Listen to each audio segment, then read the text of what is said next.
between light and shadow, the place where we truly live. The duality of life. There is a quiet truth hidden beneath everything we see, that life is never just one thing. It is not only joy or sorrow, not only light or darkness. It is both, always both. Every sunrise carries within it the memory of night, and every shadow owes its shape to the glow that defines it. We are born into this dance between opposites, and it becomes the rhythm of our days, whether we notice it or not. From the first breath we take, we are held between two worlds, the world of what we can touch, and the world of what we can only feel. We grow in the tension of this duality, the desire to hold on, and the wisdom to let go. We chase happiness, but only through sorrow do we learn what joy truly means. We seek to understand light, yet it is darkness that teaches us how precious it is. There are moments when everything feels bright, when laughter fills the air, when love feels effortless, when dreams seem reachable, and then there are seasons when the sky grows heavy, when loss comes quietly, and the world feels dim. Yet somehow, both moments are sacred, both are necessary. Without one, the other could not exist. The human heart learns to beat in this paradox, not despite it, but because of it. We often think of darkness as the enemy of light, as something to be defeated. But maybe it's not an enemy at all. Maybe it's a teacher. Maybe it's the silence between two notes that gives the melody its meaning. If we remove the pauses, the quiet, the shadows, the music would lose its soul. The same is true of us. We are not meant to be endlessly bright. Our spirits need dusk as much as dawn. They need time to rest, to question, to fall apart, so they can rise again. Gentler, wiser, more alive. In the grand canvas of life, every color matters. The dark tones give depth to the golds and whites. The imperfections make the beauty more real. Look closely, and you'll see. What makes something beautiful is not that it shines, but that it has known shadow and still chooses to shine anyway. When you think back on your life, the moments that shaped you most were not only the ones filled with laughter, but also the ones marked by tears. The nights you thought you wouldn't make it through. The quiet mornings when you decided to try again. Those were the moments when the duality of life became clear. Light and darkness, sorrow and hope, loss and grace, all intertwined, all necessary. Sometimes we live as if we must choose one over the other, as if being happy means banishing pain, or being strong means ignoring fear. But true strength is not denial. It is the ability to stand in the middle of both, to hold the light in one hand and the shadow in the other, and say, "This too is me." There is something profoundly human about embracing contradictions. We love and we fear. We create and we destroy. We reach for eternity even as we fade. And perhaps that's the mystery, that the most divine part of us lies not in our perfection, but in our complexity. The duality of life is not a flaw to fix, but a harmony to live with. The sun does not argue with the night. The tides do not resent their retreat. Everything knows its place, its rhythm, its time. Only we forget, and in forgetting, we suffer. But when we begin to see the beauty of both sides, life softens. We stop demanding constant happiness. We learn to breathe through the pain without labeling it as failure. We discover that peace isn't found in avoiding darkness, but in walking through it with open eyes. There is a quiet balance hidden in all things, in the heartbeat between chaos and calm. in the breath between holding on and letting go, in the silent moment before dawn breaks. That is where truth lives.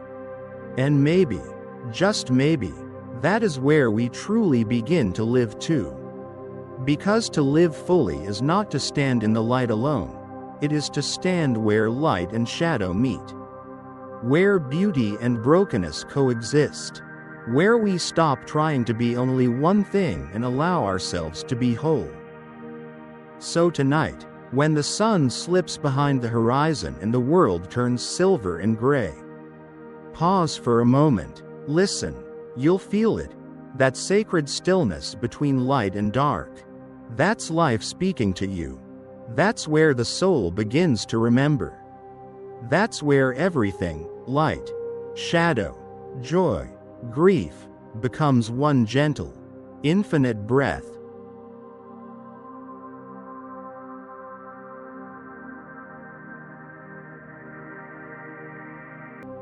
Shadows we fear. There is a part of life, and of ourselves, that we spend years trying to avoid.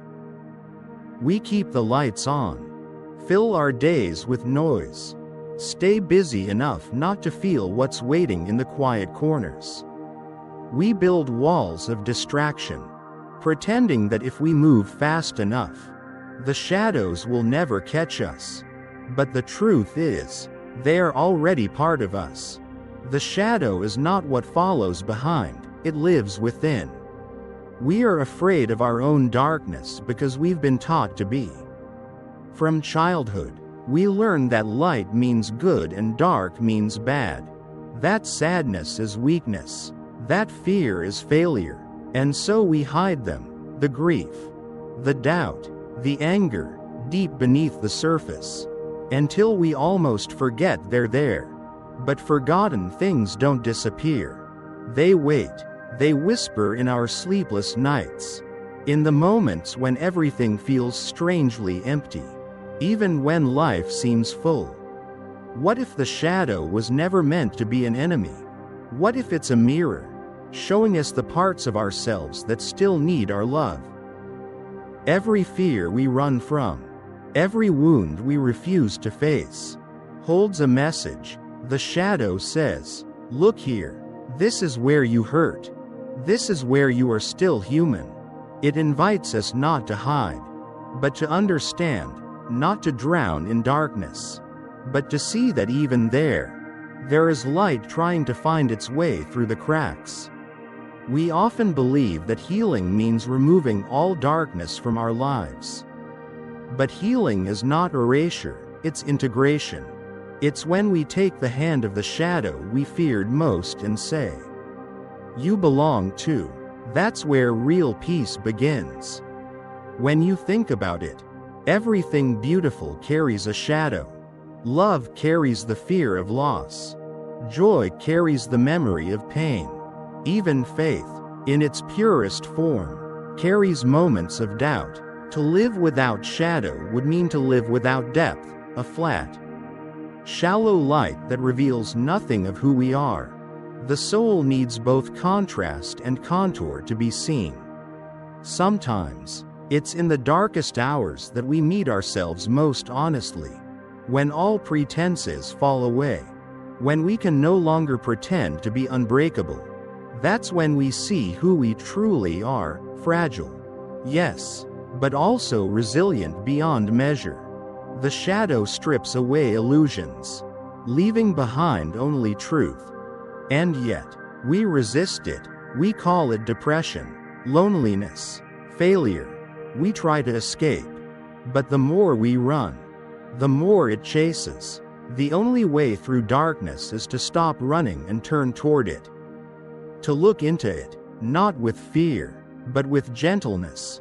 To whisper, "I see you." Imagine sitting in a dimly lit room, a single candle flickering, casting long shapes on the wall. You could focus on the shadows and call the room dark. Or you could look at the flame and see how the light makes those shadows possible. They're not separate. They're partners in the same quiet dance. Our inner life is like that. The shadow defines our capacity for compassion, for tenderness, for beauty. Without knowing what sorrow feels like, how could we ever truly comfort another? Without standing in our own darkness, how could we recognize the light when it finally returns? There's something sacred about the courage to sit with what hurts. It's not dramatic or loud. It's quiet, steady, like the earth holding the roots of a tree through winter. To face your shadows is not to destroy them, but to understand that they, too, are trying to protect you. Most of our fears began as survival, the mind's way of keeping us safe. Over time, they simply forgot when to stop. So, what if instead of fighting our shadows, we thanked them?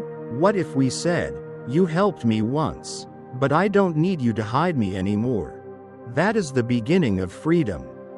In that space of acceptance, the shadow softens. It no longer demands to be feared, because it's finally seen. The light we've been chasing was never meant to destroy the darkness, only to illuminate it, to reveal its contours, its lessons, its strange and silent beauty. And as we begin to make peace with our own darkness, something changes. The fear loses its grip. The things we once hid from become the very things that make us more human, more compassionate, more real.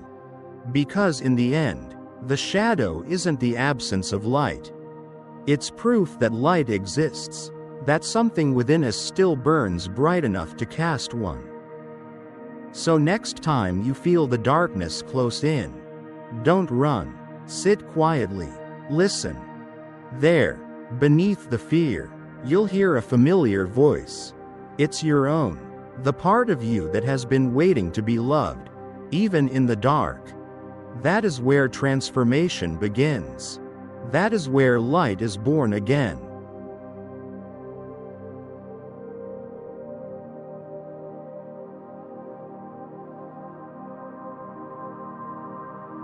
Where light touches darkness, there is a sacred place where light and shadow meet, a place not of conflict, but of quiet understanding. It's not found in the extremes of blinding brightness or total night, but in the tender space between, the twilight, the soft hour when day exhales into evening. That's where truth lives, not in the noise of certainty, but in the still balance of both. We are often told to choose the light, as if one half of life must be rejected to embrace the other. But what if the real wholeness comes not from choosing sides, but from learning how they coexist? The shadow defines the light. The light reveals the shadow. Each gives the other meaning. Without the contrast, neither would be seen. When light touches darkness, something beautiful happens. It doesn't destroy it, it transforms it. The blackness becomes depth. The unknown becomes possibility, and the fear becomes understanding.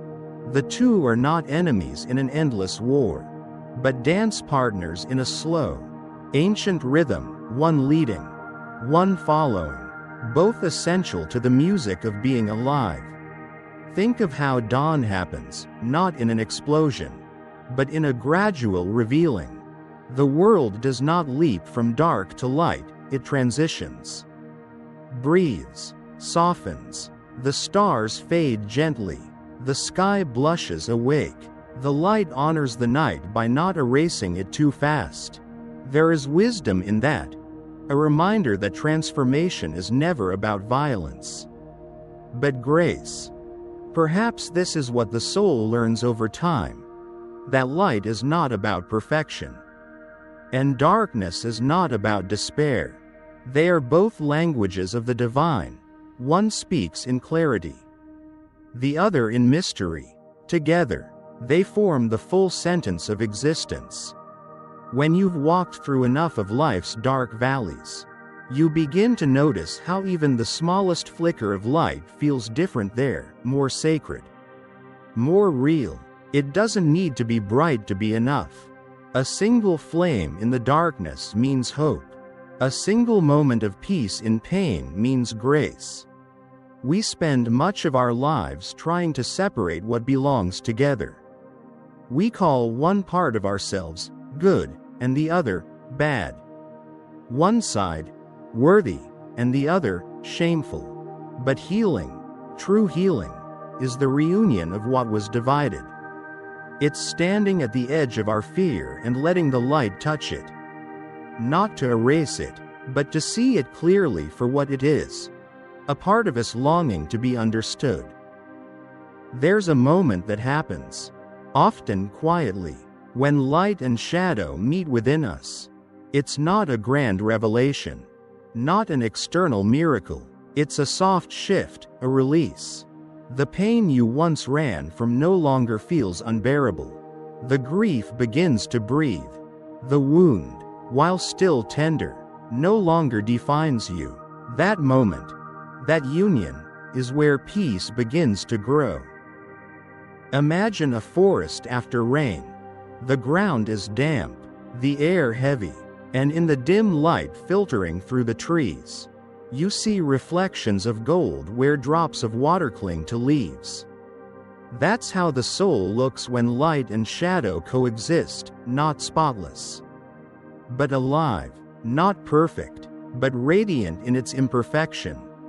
It takes great courage to live in this balance. The world loves polarity, black or white, right or wrong, strong or weak, but the truth of being human is far more subtle. We are both the ache and the joy, both the darkness and the dawn. To deny one is to lose the other. To embrace both is to finally belong to life, to ourselves, to everything that is real. There is also humility in light when it meets darkness. It doesn't boast, doesn't shout, "I am here to save you." It simply arrives, softly, steadily, like forgiveness. It enters not to erase but to reveal. And when that happens, you realize that the light you were waiting for was not coming from somewhere else. It was inside you all along, patient, quiet, waiting for your permission to shine again. That is where transformation truly happens, not when we escape our shadows, but when we let the light touch them. When we stop judging the parts of ourselves that feel unworthy and instead listen to what they have been trying to tell us. Each scar, each fear, each forgotten dream becomes a doorway back to the heart. And as you walk through that doorway, you begin to see how the two, light and darkness, have always been conspiring together to make you whole. The darkness made you search. The light showed you the way. Both were gifts. So the next time you find yourself standing in the dim place between, not fully in light, not lost in dark, stay there a while. That is where life breathes deepest. That is where the soul learns how to see. Because in that sacred balance, where light touches darkness, you finally understand, you were never meant to choose between them. You were meant to be the bridge where they meet.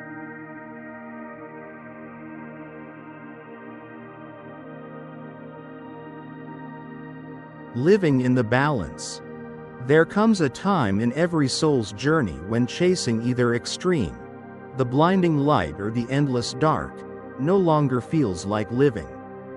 We begin to crave something quieter, steadier, more true.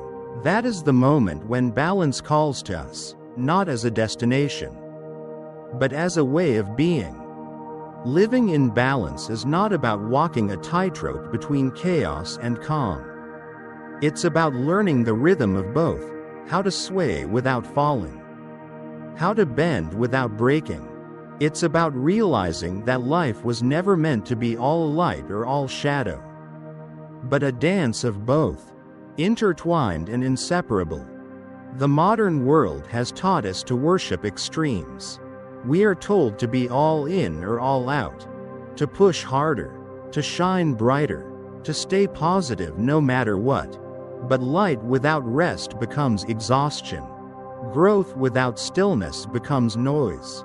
And when the pendulum swings too far toward one side, something within us begins to ache, not for more, but for enough. To live in balance is to listen to that ache. It's to recognize when the soul is weary and to let it rest without guilt. It's to understand that peace isn't found in control, but in flow, in the quiet confidence that everything moves in cycles. That even what feels lost will find its way home again. The truth is, balance is not a static state. It's movement, subtle, continuous, alive, just like the sea, always rising and falling. Balance breathes. Some days, the tide of life will pull you toward intensity, toward passion, work, noise, creation. Other days, it will draw you back into stillness, into reflection, silence, and surrender. The wisdom lies not in resisting the motion, but in trusting it. There's an ancient beauty in things that live by rhythm, the moon waxing and waning, the heart pulsing in quiet repetition, the breath expanding and contracting. Life itself speaks this language. When you live in balance, you begin to hear it again, the music beneath the chaos, the pulse beneath the silence. And in that music, you find yourself returning to simplicity. The simplest joys, morning light across a wooden floor, the warmth of tea between your hands, the steady sound of rain, begin to feel profound again. You stop needing life to be dramatic to be meaningful. You stop chasing the extraordinary and start cherishing the ordinary. Because you finally see, it was always enough. There's also a gentleness that grows in those who have found their balance.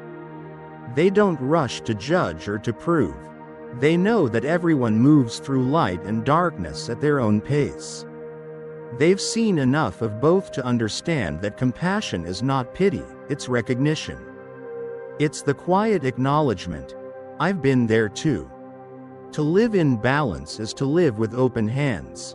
You stop clutching so tightly to what must change, and you stop fearing what is uncertain.